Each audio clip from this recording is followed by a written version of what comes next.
नमस्कार दोस्तों, स्वागत है आपके अपने YouTube channel AB technical classes bye जय सरगे। एक बार फिर से हम आपके लिए प्रिंसिपल ऑफ टीचिंग शिक्षण के सिद्धांत की क्लास लेके आए हैं, जिसमें हम पढ़ रहे हैं साइकोलॉजी ऑफ लर्निंग, जिसके अंतर्गत हम पढ़ेंगे जो हमारा आज का शीर्षक है शिक्षण और सीखने की प्रक्रिया में प्रेरणा, यानी motivation in teaching and learning process. उसके अंदर हम पढ़ेंगे। तो हमने क्या, आपने अगर हमारी पहले की अगर क्लासेस नहीं देखी है तो इसके डिस्क्रिप्शन बॉक्स में आपको उसका लिंक मिल जाएगा, जहां से जाके आप लास्ट वीडियो देख सकते हैं, जिसमें हमने किया था मानव इंद्रियों के बारे में, और जो सक्रिय अनुबंध का सिद्धांत है उससे पहले वीडियो में किया है हमने मानव जो इंद्रियां उनके बारे में पढ़ा। और उसके अलावा जो संवेदन अंग है वो क्या ज्ञान का द्वार कहलाता है, उसके बारे में हमने चर्चा की थी। तो आज का हमारा उद्देश्य है प्रेरणा की अवधारणा को परिभाषित करना और प्रशिक्षक का प्रेरक कार्य, जिसके बारे में हम आज चर्चा करेंगे। तो सबसे पहले देखिए प्रेरणा क्या होती है। प्रेरणा क्या है? अधिप्रेरणा, जो क्या है मोटिव शब्द से लिया गया, जो क्या किसी व्यक्ति के अंदर जो भीतर जो चाल है, आवेग है, उसके रूप को परिभाषित करना। लोगों के अंदर क्या है प्रभावी अध्ययन और कुशलता का जो योगदान करने की जो प्रेरणा होती है वो क्या प्रेरणा कहलाती है। मानव के अंदर जो इरादे, जरूरतें, इच्छाओं, अभियानों तथा हितों का जो झुकाव है, वो उद्देश्य है, वो क्या है इस प्रेरणा पर आधारित है, यानी कि मोटिव पर आधारित है। कोई भी शिक्षण कार्य हो, चाहे अलग कोई भी कौशल कार्य हो, उसमें क्या है प्रेरणा, पॉजिटिव प्रेरणा होनी अत्यंत जरूरी है। पॉजिटिव प्रेरणा होने से क्या कार्य के अंदर हमारी रुचि बढ़ती है। पॉजिटिव प्रेरणा के अंतर्गत प्रेरणा क्या है सिद्धांतों के लिए महत्वपूर्ण जरूरी है। इसके अलावा जो प्रेरणा देखी जाए उसके अंदर दो उद्देश्य होते हैं, एक तो होता है अपना आंतरिक उद्देश्य और दूसरा होता है बाहरी उद्देश्य, जिसके अंतर्गत हम देखा जाता है कि जो आंतरिक उद्देश्य है उसके अंदर क्या है ये ज्ञान और गतिविधियों को अपनी ओर खींचते हैं और किसी भी परिणाम और प्रभाव के अंदर की आशा करते हैं।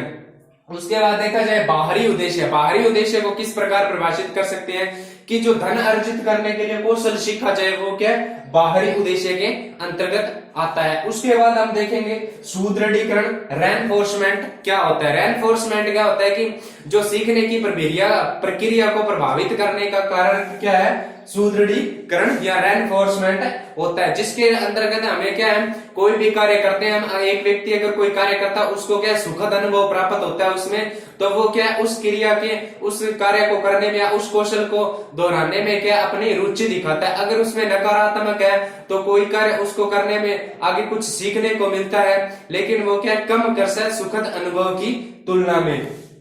उसके बाद हम देखेंगे व्यवहार में संशोधन। जो शिक्षण के अंदर व्यवहार में संशोधन है उसको प्रकार क्या होता है, जो शिक्षक या प्रशिक्षक होता है वो व्यवहार के अंदर जो संशोधन की तकनीक को किस प्रकार अपनाता है, तो संशोधन की प्रक्रिया को किस प्रकार से अपनाता है। एक नंबर हम देखेंगे नकल से सीखना। नकल से व्यक्ति किस प्रकार सीखता है, काउंटर कंडीशनिंग के अंतर्गत क्या आता है। और उसके बाद क्या विलुप्ति यानी एक्सटेंशन। तो इसके अंतर्गत क्या होता है कि जो नकल से सीखना किस प्रकार सीखता है कि शिक्षक और प्रशिक्षक समय एक क्या होता है मॉडल होता है जो सिखाता है। प्रशिक्षक क्या होता है जिस प्रकार कार्य करता है या जिस प्रकार कौशल करता है, शिक्षार्थी क्या उसी प्रकार क्या नकल की प्रक्रिया से सीखने के कार्य के अंतर्गत करते हैं। उसके बाद देखते हैं हम काउंटर कंडीशनिंग। काउंटर कंडीशनिंग क्या है कि जो प्रशिक्षक का व्यवहार और गलती के जो अप्रिय रूप से जो लर्नर की एक अप्रिय अनुभव की ओर जाता है वो क्या काउंटर कंडीशनिंग की ओर आता है। विलुप्ति के अंदर क्या प्रशिक्षक के जो कार्य है उनको क्या प्रशिक्षक क्या उन्हें नजरअंदाज करके या अन्य व्यवहार की गलतियां क्या अवांछनीय रूप से सुदृढ़ करने के अंदर सहायता प्रदान करता है। ये होता है विलुप्ति, नकल से सीखना, व्यवहार में संशोधन। आगे हम पढ़ेंगे जो प्रशिक्षक के या प्रशिक्षकों के प्रेरक के कार्य है उनके बारे में। दोस्तों अगर आपको ये स्क्रीनशॉट मारना है तो देख सकते हैं आप।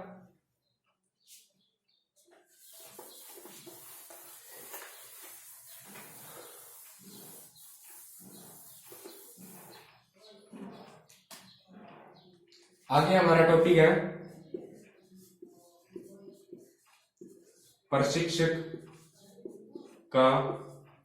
प्रशिक्षक की प्रेरक का कार्य। प्रशिक्षक की प्रेरक का कार्य के अंतर्गत हम देखते हैं कि सबसे पहले क्या कार्य आता है। एक नंबर हमारा कार्य आता है काम, उत्तेजना कार्य। उसके बाद हम 2 नंबर पे देखेंगे, हमारा कार्य आता है उपेक्षा कार्य। किस प्रकार उपेक्षा कार्य करता है। 3 नंबर हमारा कार्य आता है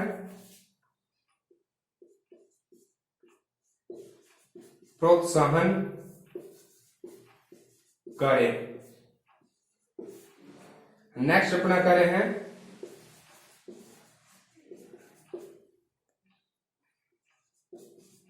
अनुशासनात्मक कार्य।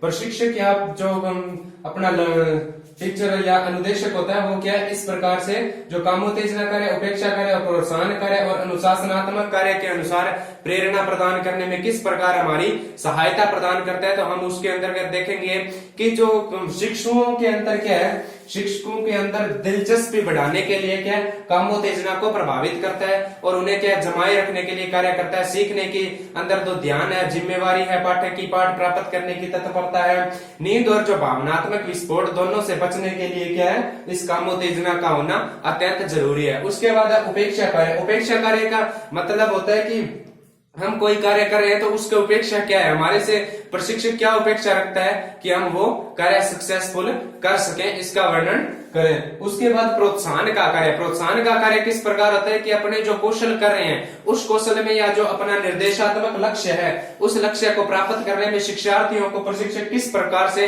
प्रोत्साहित करता है कि उसकी प्रशंसा का ग्रेड देकर या उसको ग्रेडिंग देकर, प्रतियोगिता करवाकर या अन्य जो कॉम्पिटिटिव है उनके हिसाब से उनको सहयोग करके आगे बढ़ाकर या कुछ अन्य तरीकों से क्या शिक्षार्थियों के अंदर प्रोत्साहन प्रदान करने की प्रक्रिया के अंदर प्रशिक्षक क्या उन्हें मोटिव करने की कोशिश करता है। हालांकि इस बात का ध्यान रखा जाता है कि जो प्रोत्साहन शिक्षार्थी के लिए सफल प्रोत्साहन के रूप में है वो क्या शिक्षार्थियों के सामर्थ्य को बढ़ाता है, इसके हिसाब से प्रोत्साहन का ध्यान रखा जाना चाहिए। उसके बाद हम देखते हैं अनुशासनात्मक कार्य।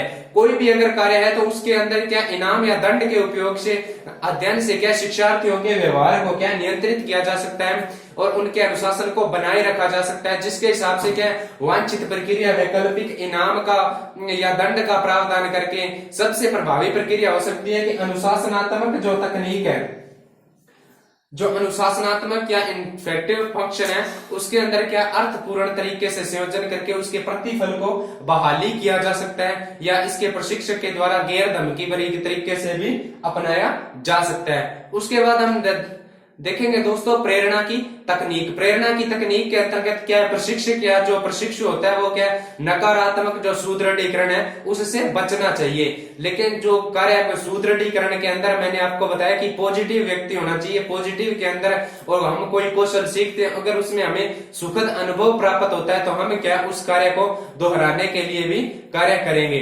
तो दोस्तों आज की वीडियो यही खत्म होती है और आज हमने जो सीखा वो क्या सीखा कि प्रेरणा की अवधारणा को परिभाषित किया और जो प्रशिक्षक के प्रेरक का कार्य है। नेक्स्ट वीडियो में हम पढ़ेंगे कि प्रेरणा की तकनीक के बारे में और सीखने का मतलब क्या होता है, सीखने की विधियां किस प्रकार होती हैं। तो दोस्तों आज के लिए धन्यवाद। जय हिंद, जय भारत।